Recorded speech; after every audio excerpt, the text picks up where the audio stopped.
ultimate fanfare.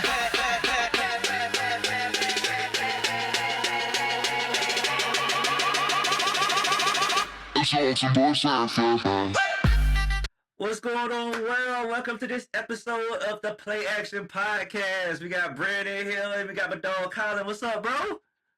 Man, I'm feeling good. But we are a week without any type of football. I don't count the Pro Bowl or whatever those activities were. But next week we got the Super Bowl, bro. Patriots, Seahawks. Who you got? Who you don't got?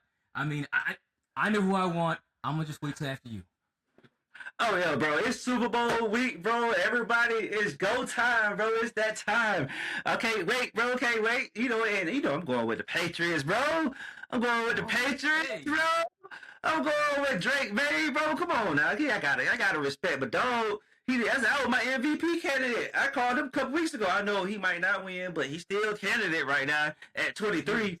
His second youngest to go start a Super Bowl, right behind Dan Marino. So I gotta go with the young boy. But I mean, Sam Darnold's a good story too. You know what I'm saying? I'm not overlooking that because his story just got somebody fired, the GM for the Vikings. Yes.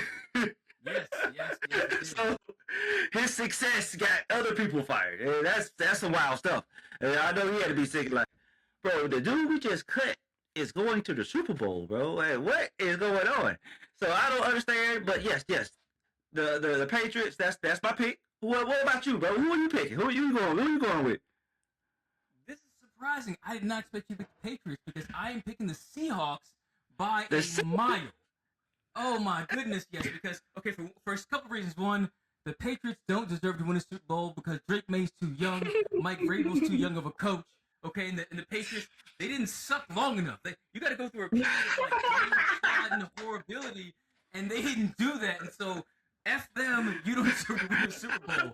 So I'm full-fledged with the Seahawks. Mike McDonald, yeah, he's a young coach too, but whatever, it's different for them. And Sam Darnold, I just were reading about today. Jetta talking about, hey, do you feel like that the Vikings season would have went differently if Sam Darnold was quarterback? And he says, oh, without a doubt. Without a doubt, it would have went better. I mean, he knew. I mean, they had 14 wins. Jetta had an amazing season. Holy cow. And so that's what I'm saying. I'm going to trust Sam Darnold because he's doing it back-to-back years. He's taking this team further than he's ever taken the team before. He's country strong. Seattle's got a good squad, both sides of the ball. And we know the Patriots got a good defense. But can their offense produce enough against Seattle's defense? Because we know Seattle's offense, I think they're going to move the ball against Patriots defense without a problem. Hey, bro, I'm all with you because I'm going to be real with you. I got past trauma. The last time these two teams met in the Super Bowl, it did not end well for the Seahawks. And it ripped my heart out. I was like, bro, you... See, I want this to be on record, okay? Especially on the podcast, all right? Women, we do not like Russell Wilson because he is a good stepfather and takes care of Future's child. Well, that is nowhere near the reason why we dislike him. We dislike him because he didn't hand the ball off to beast mode at the 1 yard line. Okay, like he had every opportunity in the huddle to option out of this play, audible out of this play. But he wanted to be the superhero and throw the game with a touchdown. Yeah. And we know what happened, okay? Brady got out of the ring. The cornerback got an interception and a payday because the Patriots paid him. And bro, it was gut-wrenching. So, yeah, that's part of the reason why I'm not picking the Seahawks right now because I don't want that same feeling over again. So, if they happen to do win, I'm happy for them. But if they don't win and the Patriots win, I'm kind of hedging my bets. I'm just being real with you. So, you know what I'm saying? That's what I'm going with. That's why I'm going with the Patriots. Let me tell you something. For everything you just said is the reason why I'm going against the Patriots because they won. And now you don't deserve to win because that was the luckiest win ever. They should have ran the ball, Marshawn Lynch, beast mode, Skittles, whatever, get you the win, right? Exactly what you said. They wanted Russell Wilson to get the Super Bowl MVP because he was not going to get it if he handed the ball to Marshawn Lynch. Yep. And because the Patriots were gifted that Super Bowl, they definitely do not deserve to win the Super Bowl again. Okay, Hey, and not bro. behind freaking pretty boy, freaking Colgate commercial Drake May deserves to win one either. He does not deserve to win a Super Bowl yet either, and I said it. Mike Vrabel, I do love Bro. Mike Vrabel. He does deserve it. Exactly, bro. That's what I'm saying. Mike Vrabel, bro. How you don't like Mike Vrabel, bro? I love Mike Vrabel. Bro, That's my guy. bro, he done went through the fire. Okay, Yes, I know. he produced winning seasons with the Titans, bro. Okay, the Titans. Several. Exactly. He deserves it. He deserves it. But fuck the Okay, Patriots. I said it. Okay. I understand. Okay, I understand. I'm normally I'm like fuck the Pats too. You know what I'm saying? But I like, for some odd reason, I like this little kid, Drake May, bro. I like the kid. I like the young boy, bro. I like the young boy. You know what I'm saying? He doesn't come off real arrogant. Like, you know, he just comes off like a real, like, down to earth, cool dude. Like a country boy. He from North Carolina, bro. So he's one of those players in the quarterback's like, you know what? I can hang out with him. He cool. You know, I can we'll get a couple beers with him and go hang out. You know, shoot some darts and chill. You know what I'm saying? So that's like, oh, but the same could be said about Sam Darnold as well. You know, Sam Darnold. Maybe not. If you're going on a hunt. I mean, yeah, he's going on a hunting trip. Yeah, they're country boy. They both of them country boys. You know, that's what I'm saying. It's different sides of the country. You know, Drake May is just on the cooler side of the country. You know what I'm saying? He looks like he hung out with a couple brothers from time to time. That's all. I'm just saying. You know what I'm saying? So, hey, but that's my prediction. I'm sticking with it. I'm sticking with it. But before we move on to the next subject, what's up with my boy in the Pro Bowl, bro? Like, forever, it's gonna be Pro Bowl Shakur Sanders. I'm just saying.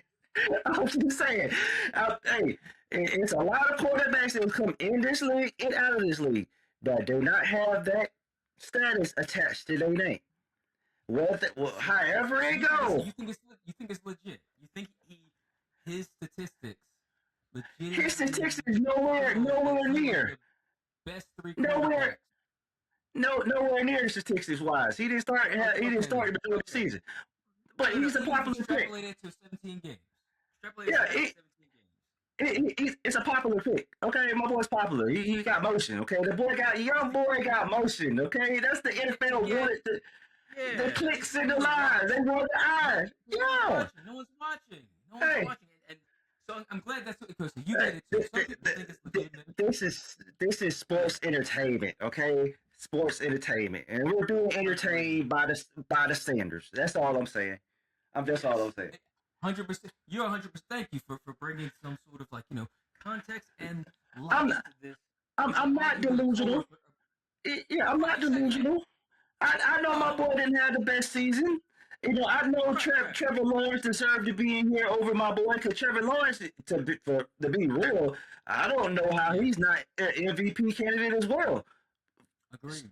With his numbers. So I'm going to be real with you. Exactly. Jacksonville? Exactly. So that's all I'm saying. I'm going to be real. My boy, you know, he didn't have the best season, but I heard the new coach is cleaning house with all the offensive coaches that was actively sabotaging my boy. So, hey, bro, I'm okay. I'm just saying, just let my boy get a fair shot like everybody else, and we're gonna see where the cookie crumbles. That's all I'm saying. I'm cool with that. I'm down with that. He down with that. Let my boy get a fair shot, and we're gonna see where everything's settled, where the dust settled. Okay. Yeah, and hey, I think this is going to be great. It could be good or bad for him. It could be bad if it just looks like he doesn't belong there, right, during the skills competition. But it's going to be great if he looks just as like the other guys up there, right? Even though it's all canned scripted, but the fact is, if you can throw it like they throw it, that just, I think, adds to his value that much more. And Todd Monken, we saw the video. He said, "Man, we tried to draft your ass last year." So it was good showing that love that, hey, I wanted you, but you were like, I don't want to be a backup to Lamar, right? And so it was kind of cool that they're going to link up back together again. And I hope that Shakur wins that that camp job outright easily. So there's no speculation thinking about. I mean, bro. I mean, to be honest with you, though, it is real. Like he gonna have some competition with Watson. Like Watson took a full year off, so he should be 100% healthy right now. So like, I'm not, and like I said, once again, I'm not one of those delusional fans that think my boy gonna have everything handed to him. Like he gonna have to come out and show up with Watson. You know what I'm saying? So like, hey, it's it's a different type of situation. And I think it would be great for him too, even though Watson can help him out with, and not to be tongue in cheek at all, but to help him understand the parts of the NFL that maybe your dad wouldn't show you or tell you about because for obvious reasons, right?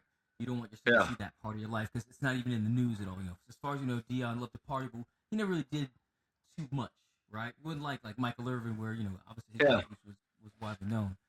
So Sean can out with that side of it, knowing since he's got in trouble for it. Yeah, because he's Michael Irvin is still actively denying said actions during the halftime on sideline antics with the Hurricanes. Like that's how wild of a party boy he was known. So Deion, Deion's been known more so for his religion than anything else. Like than being a party man. And like I've heard stories because I had family members that was in Tallahassee around the same time Deion was. And like he was, everybody have their college times. Everybody have their college, it's, what I'm saying, type of fun, so to say. So, but in the pros, he was a professional for all I know. Oh yeah, absolutely. And as I said, that's the one thing that he couldn't really help Shedeur out with is that part. Yeah. And so Deshaun being there, being a part of that, I think is going to help him a lot in terms of his growth and development. And then also, most definitely, because Deshaun, even though he may not be what he was the guy. Like he was a top 5 quarterback for multiple seasons, and I think that's something to be said. Because you only think of too many people as a top 5 quarterback multiple seasons. Like, Matt Ryan might have been in top 5 at one point in time during his MVP season. He might have been a top 5 guy then. Not even he's the best guy, but he might have been top 5. But no, Deshaun was there for multiple things. Staying with football though, and I got to be a homer here because I got to talk about my New York Giants. Do you think their hire, Giants offensive coordinator Matt Nagy, is going to move the needle for the Giants? Just to give you a little backstory, Nagy, he was the offensive coordinator for the Chiefs for the past few years. He was the head coach of the Bears, they had Mitch Trubisky, OC for a couple other places as well. I'll wait. Go ahead. What do you think? I don't know because I'm gonna be honest with you. The Chiefs' offense have not been off the charts as of lately. Like they hasn't showed anything dynamic, anything down the field. So I'm gonna withhold judgment. This is gonna be a real wait and see because my boy Josh, Jackson, bro, he's a different type of talent, bro. You got you got to know how to use him, man. I don't know if this coach don't. I mean, with Mahomes' mobility, maybe. What I'm saying? They'll know how to throw the ball at different angles, different points. So, what I'm saying? And moving, they know how to move the pocket. He knows how to do certain things. But, like, it's hard to say because the Chiefs, the Chiefs' offense has not been clicking the last 2 years, to be honest with you. Exactly. It's been downright awful. They're 3 years ago, his first year, they were top 10, I think number 8 in yards per game offensively. Yeah. And then after that, it's just been like 18, then 28, and people can say, "Oh, Mahomes was hurt." They were 6-8 when Mahomes got hurt. Yeah. And by the way, also, maybe to his detriment or to his benefit, he doesn't call plays in Kansas City. Andy Reid calls all the plays. So if the offense wasn't going so well, is it Matt Nagy's fault or is that Andy Reid's fault? So, like I say, it might go in his favor, might not. But I gotta say, I'm with you. I'm just gonna sit there, sit and wait.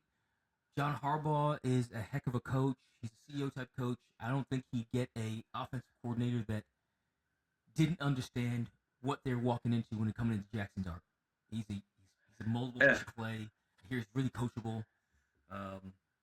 what's your plan for him? Because the only new quarterback I know Matt Nagy trying to develop was Mitch Trubisky, and we all know how that went. And I'm gonna be actually right now. I'm yeah. I'm gonna have to let it go because my boy Scatterboo it holds a real close to my heart. Yes. And the Chiefs have not been known to run the ball too often. I'm gonna need my boy Scatterboo to get some carries.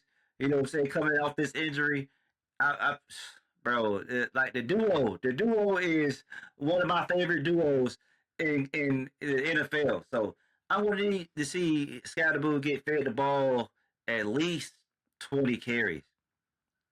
Like you gotta give the young boy.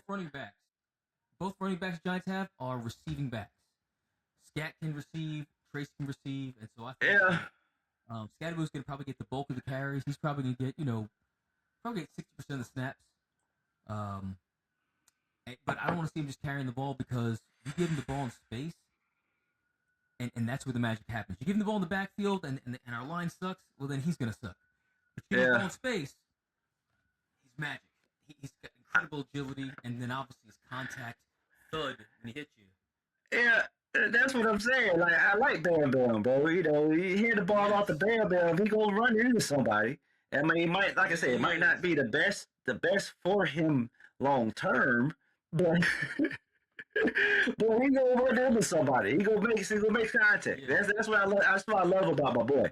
So we go with the whole judgment. Hopefully, the offensive coordinator, he can spread the ball out evenly, at least 60-40, at least. Yeah. Because I'm not really. I want to be 55-45, but hey. I know it's the NFL. It's the modern day football is a pass happy league. So I understand where we're at. But my boy Scatterboo needs some touches. He needs some carries. That's all I'm saying. Moving forward. Oh yeah.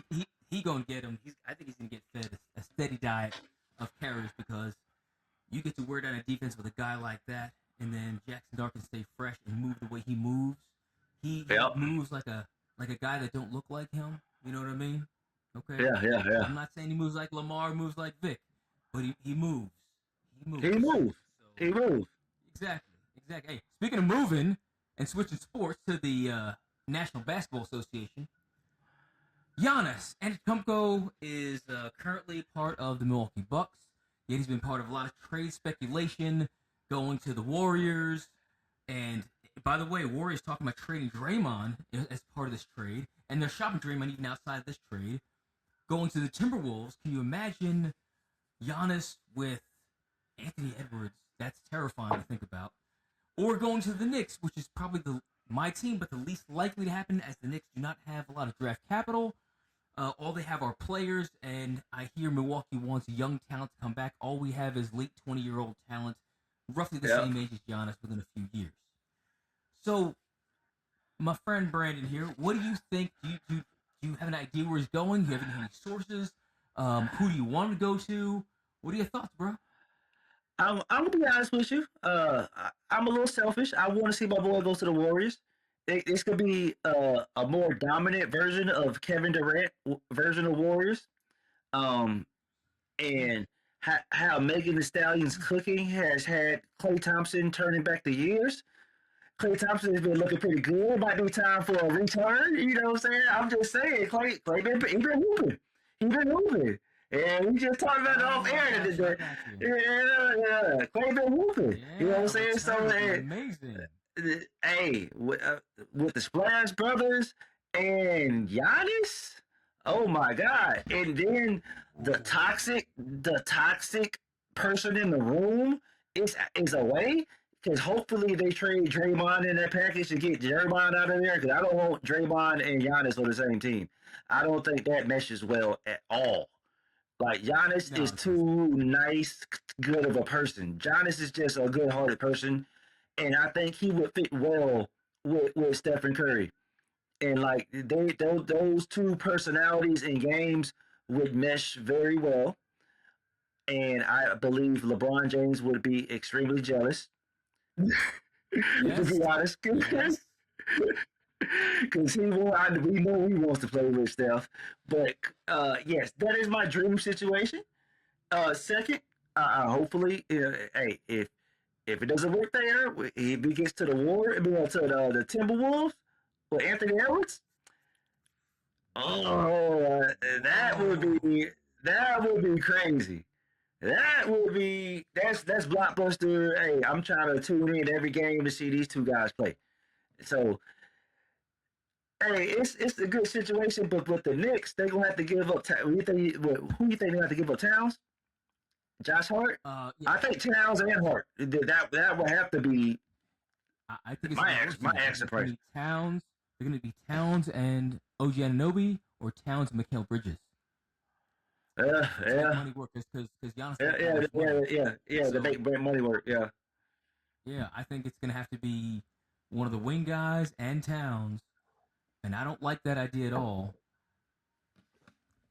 But if I got to pick one, I'd rather it be Towns and Mikal Bridges. I love Mikal, but Giannis and him, they're kind of like the same guy. Just Giannis is a little more athletic, a little more reckless with his body. And keep OG Anunoby just because he's the stronger defender. That's right, he's just a strong defender. Not as good ball handler as Mikal Bridges, but yeah. But I think what you said about the Warriors, and I didn't even think about this, is getting Clay back. Yeah. That to me, that is fascinating because Steph's best is when he's had Clay. Okay? Yep. Move off of Dre, plug in Giannis. Two different players, however, similar skill sets. Right? Giannis can run the offense. He's done that before in Milwaukee. Right? Obviously, great defender, big wingspan, more gifted offensively just because. Rebounder. Rebounder. Man. Now, I do take a little offense saying that, he'd be better than Durant because KD, bro, you bring 2 championships. You're the freaking, MVP of both of those. Let's just settle down now, okay? Giannis is nice. Don't get me wrong. And Giannis is in the hierarchy higher than Durant. But KD, come on. I'm not saying better. I'm saying my boy Giannis is more of a dominant force. Like how the Giannis is the closest thing we have to Shaq in modern times. Like the modern players, like where dudes just if he's by the basket, you gonna have to foul him or he get into the basket.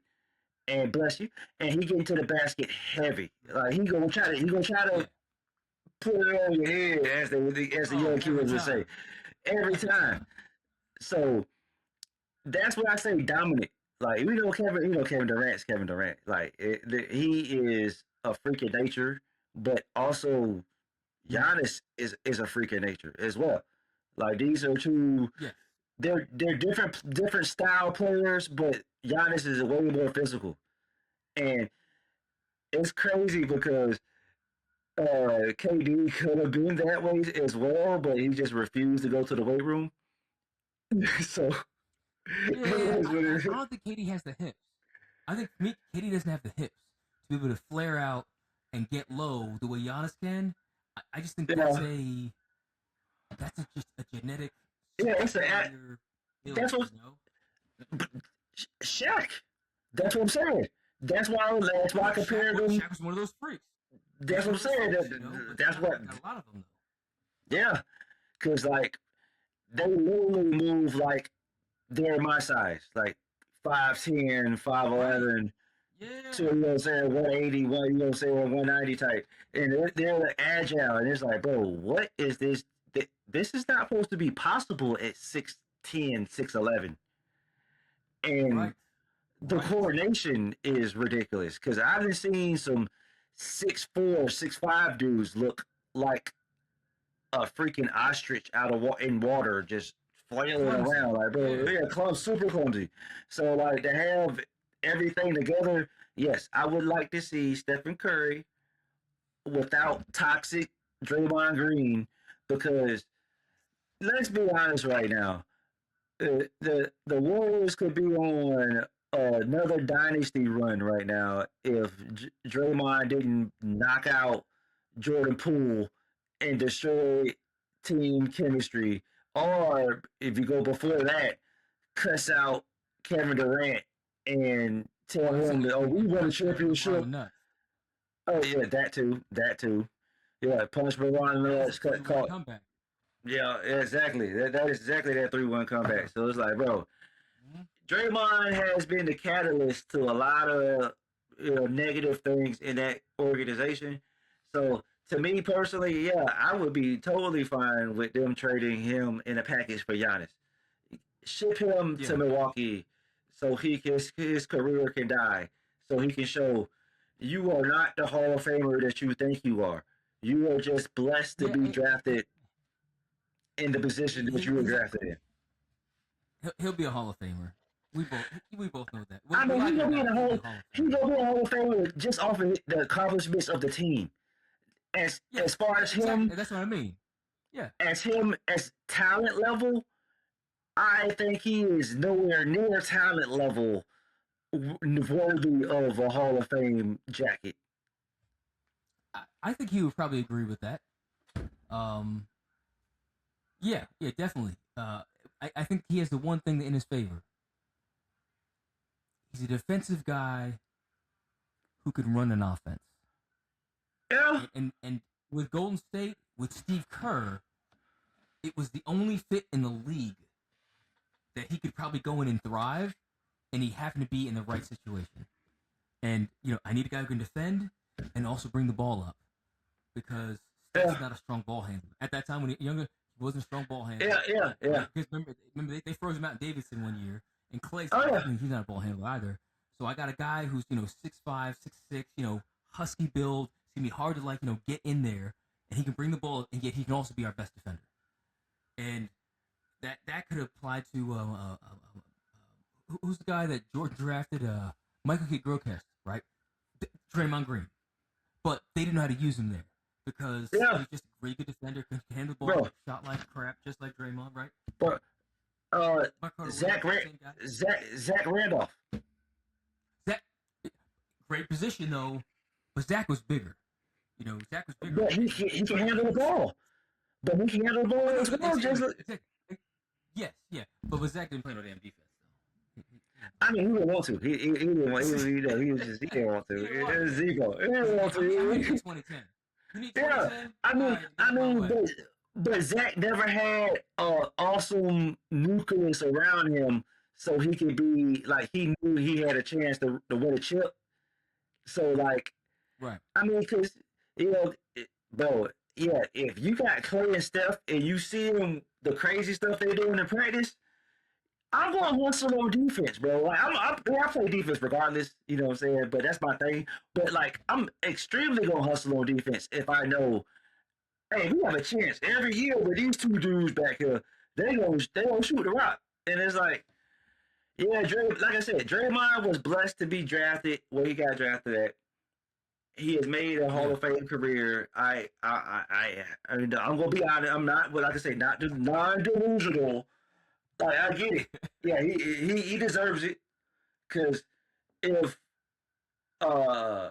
Charles Barkley got into the Hall of Fame, Draymond Green deserves the Hall of Fame. Like Charles Barkley was a great player, but he did with a chip. He didn't win a chip. But Charles Barkley, he's a top 50 player of all time. Draymond Green is as Charles said, it's called triple double. He's like, hey, here's Draymond here with a triple single again, and about it. It is funny that Draymond said about it, but there he goes, posting a triple single again. I mean, Draymond, he's not an offensive threat. And Steve Kerr had to yell at him and focus him not to stop shooting the threes. I mean, they went in every once in a while, and he did hit some timely threes. I'm not going to overshadow that, because those times where you got the lead at 4, and he'll come out and hit a random 3, and it's 7 now. And that type of stuff. Hands out wide, he's been doing this all game. Yeah. Because one more shot in that league, one more shot from Clay or Steph, and the lead is 10. You know what I'm saying? So it's like, you know how that goes. That's how they go on runs. So a random 3 from him at a timely situation has proven to be well in the past. So I'm not going to discredit him. Draymond, yeah, but like, I'm not going to be, I'm going to be truthful as well. Like, Draymond, you're not the best offensive player ever. You know what I'm saying? Like, I Yeah. would never, yeah, he's more so a defensive and ball handler, like you said. Yeah. I'm Yeah, cool with that. Shaquille O'Neal would hit timely free throws, but we're not going to call Yeah, him a sniper at the line, okay? yeah, He yeah, sucked at yeah, free yeah, throws, okay? But he hit some timely yeah, free throws when it mattered. Just like you said, yeah, Draymond, yeah, he yeah. hit a three now and again. But hey, let's just ease the whole offensive threat, talk. When it comes to system Yeah. ball, sure. Hey, so staying with the NBA, some crazy stuff here. Paul George suspended 25 games for violating the substance abuse policy, but it wasn't a performance-enhancing drug. Well, we don't know what it is, but according to Paul George, it wasn't that. It was something for mental health. Now, Yeah. the thing is that if it's a drug towards mental health, then the league openly supports whatever it is, even if it's on a suspended list. If it's for mental health, you can get a waiver for that. Well, he didn't get a waiver for that. So I'm trying to think, what is this thing that he took that he says for mental health? I'm like, was it cocaine? I mean, what the heck is it, Paul George? Freaking tell us. Yeah. What is it seems fishy to me. Yeah, I'm gonna be honest with you. Off the court issues with Paul George has been a real questionable thing after the story a couple years ago where his current girlfriend, fiance, baby mama, or whatever situation it is, when he offered her to like uh let's just say not go through with the pregnancy Oh and yeah. offered her, and she took the money and still went through with the pregnancy, and then he decided to marry said girl. I don't take anything he does off the court really serious for these days. Okay, I will just be honest with you. I kind of shrug at Paul George. Like, man, it's Paul George. He makes questionable decisions. We know him to make questionable decisions. He has a pattern of questionable decisions, and this is another, dot in the line of questionable decisions that Paul George has made. And to be honest with you, it might have to do something with mental health, but we will never know because, like you said, they get waivers for this type of situation. To me, it might just be some. I'm not gonna speculate. Never mind. I'm not even gonna go there. I'm not even gonna go there. But hey, bro, Paul George. Hey, yeah, I hope we wish him the best. But Paul George has never made. He's never been one of those guys I look for that like, oh yeah, he gonna do the right thing. Yeah, I trust his decision making. He's right up there with Zion Williamson as far as I'm concerned. Oh my goodness. Yeah. Zion Williamson is a terrible decision maker. I mean, when he's offered two possible solutions, he finds the one that doesn't work at all. Yes. And apparently Paul George is the same freaking dude. Man, holy cow, that is ridiculous. You know, it's also ridiculous. I don't know if you watched the fight. Shakur Stevenson, Teofimo Lopez. I'm a huge fan of Lopez, by the way. Shakur undressed him the entire fight, round after round after round after round, and it looked like they were two completely different classes of fighters. I don't mean weight class. I mean professional and amateur, and that I mean no shade towards Teofimo. I think he would say the same, but it was the speed of Shakur Stevenson was on. Hey, everyone, you better take a look at this kid. Nasty. Yeah, hey, Shakur needed this. He needed this show. All right, I'm gonna be real with you. His last outing wasn't the best. It wasn't nowhere near the best, and so he needed something like this to come back. And like you just said, It looked like two entirely different classes of boxers. This looked like amateur versus pro. Because I was like, bro, what is going on? I thought this dude, how he was talking pre fight and leading up to the fight, I thought this dude was legit. And Shakur proved all of that wrong, bro. I was like, this dude is like you just walking him around the ring, like undressing him. Like, bro, what is going on? I was like, I'm looking at the ref after the late in the round. I'm like, hey, bro, you not going. You see the same thing I'm seeing? This dude is barely fighting back, and he's not doing a good job, but he is fighting back. Yeah, I mean, it was so one-sided. It was almost unbelievable. As if, like you said, compared to his last outing, he was a completely different fighter. He was first to the punch, very aggressive, all without being respectful, but almost as if he's just physically taunting Lopez the entire fight. Yeah. It was bizarre. But anyway, big ups to Shakur Stevenson. You're definitely showing out that he's definitely in that, pound for pound best fighter right now. He's me in that conversation. He's getting there, that's for sure. For a little comic relief, Jarrell Miller, I don't know if you saw that. I didn't see the fight. I just saw the clips. Yeah, I saw the clips. In a victory, though, thankfully, gets hit with a nasty uppercut that knocks his hair off. I've heard knock your socks off, knock your shoes off, decleated. I've never heard of de-haired. The entire top came off as if it was like a cartoon almost.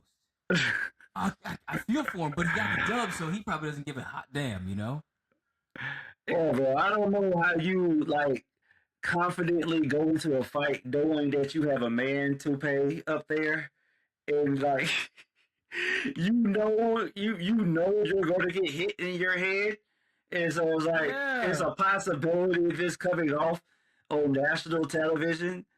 I'm like, hey, bro.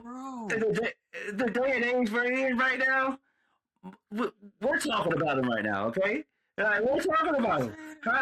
However it goes, he can shave his head tomorrow and just be like, all right, this is me now. But he got the publicity. Because when I say he was on every major sports blog page, Instagram page, ESPN, everywhere, bro. Everybody taking photos of this dude. It was classic. This is gonna live on for years. Bro, I don't know. I'm not gonna say the certain demographic that usually wears man pieces like that, like they say, but he is defying the stereotypes of the people that do wear those. Shout out, shout out Steve Harvey. Shout out Steve Harvey. That's a straight man piece, Steve Harvey. Hey, yo, he's running for a while too. Yeah, exactly. Exactly. He just never got punched in the face. He was never targeted again. Tuck it out. He probably deserved it too. Yeah. That's gotta be. Is that a Guinness record? For a man to have his hair knocked off. I seen a girl get her wig knocked off, but I never seen his hair pop off his head from a punch that hard, and then you still win the fight. Win the fight. Okay. Bro. Embarrassment aside, and the uppercut aside too. Because he got clocked. Yeah. In all of the Waffle House fights I have seen online, I have never seen somebody's top get popped off like that. That was some Avenger level debauchery right there. What is going on? It was unbelievable. I thought, I'd say this much: if it was never live, you would think it was AI. You think it had to be AI. Exactly. In this day and age, he got scalped. This is the 2026 version of getting scalped. I hope he just, like you said, shaves it clean. Hey, it's okay to just be bald, bro. It's okay to be bald. Yeah, hey, bro. Check this out, man. Final topic, man. Tyson Fury is returning to fight this big Russian bear, Arslanbek Makhmudov. And I recommend you go Google him if you haven't seen him. The dude's got some gigantic features. He's got some sort of condition that he looks like a Neanderthal. Okay, and I'm not saying he's a handsome Neanderthal, but goodness gracious, that was no joke. Okay, only had 23 fights, but 19 knockouts. And we know Gypsy King, he can bob and weave with the best of them. But this guy apparently can touch you to sleep. And we've seen Gypsy King take some punches. We saw him literally get knocked, we thought unconscious by Deontay Wilder, and then rose like Jesus on the third day. Like Undertaker. I don't know how this happened. Yeah, like Undertaker, right? I mean, because he's a little older now. Can he still take the same punches? So I hope Fury is watching himself. But the fact he's coming back, I'm excited. I mean, I'm excited. Oh yeah, I'm definitely excited too. You see me, I'm actively looking up this dude as we speak because you're saying this dude is like built like that. But yeah, bro. You see them? You see him? Yeah. He's a big boy, and like I got all the respect in the world for the Russians. Okay, the Russians are a group of people that I don't want too many issues with, and this dude, he looks like one of them. Okay. Tyson Fury is getting kind of long in the tooth, as they would say, and so and we see him take some punishment. We don't need to see him. Yeah, this dude looks like a problem. Yes, actively look like a problem. So like, I'm excited. I'm excited for it, but like, this is like one of those like I don't want to see a train wreck, and like, but I'm not going to look away from the train wreck. Yeah. That guy looks like a failed he looks like. Okay. He looks like somebody tried to clone Brian Urlacher, but and mixed with like a 7-foot dude type. I don't know what is that. From Goonies. Okay. Yeah. From Goonies and Brian Urlacher. Yeah. Hey, you guys, that's that guy right there. Literally, look at him. Yeah. He's got that crazy look in his face. Yeah, 6'6". Yeah, this dude is a problem to say the least. Yeah. But yeah, I'm looking forward to it, but I don't want to see Tyson Fury get hurt. So he has multiple children, like so many. So it's like I heard it's over like 15. I heard the last time I heard. So hey, it's the gypsies. You know the gypsies roll. The Gypsy King. Gypsy King. Is a gypsy also? Yeah. Hey, we don't know. We never know. They're competing. Yeah, they're definitely competing because they both got starting 11s. They got a whole offensive side of the ball. Yeah, special teams too. Straight up. But man, I appreciate everybody tapping in this week to the Playaction Podcast. Man, continue to keep supporting us on TikTok, Instagram, YouTube, all the platforms. Man, I appreciate y'all. Until again next week, and we'll holler at y'all after the Super Bowl. It's Super Bowl week, baby. Let's go. Yes, sir. Peace. Welcome to the show where the game comes alive. Breaking down the plays, we keep the spirit high. From the field to the mic with passion and flair. It's the Playaction Podcast, your ultimate fanfare.